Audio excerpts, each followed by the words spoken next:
What would happen if you bring a 500-year-old dream into reality? Watch this.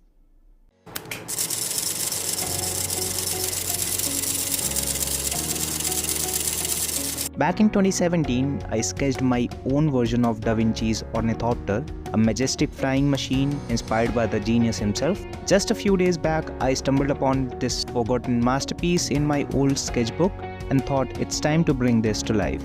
With my trusty 3D printer by my side, I dived into Fusion 360. The math was intense, the design process was challenging, but after countless iteration over 2 grueling days, finally, the perfect prototype was born. Watching this part come to life layer by layer was pure magic. Piece by piece, my dream took shape just like Da Vinci might have imagined. And here it is, a blend of Renaissance genius and 21st century technology. From sketching 2017 to a prototype in 2024, dreams do take flight if you keep believing. Inspired by history, driven by innovation.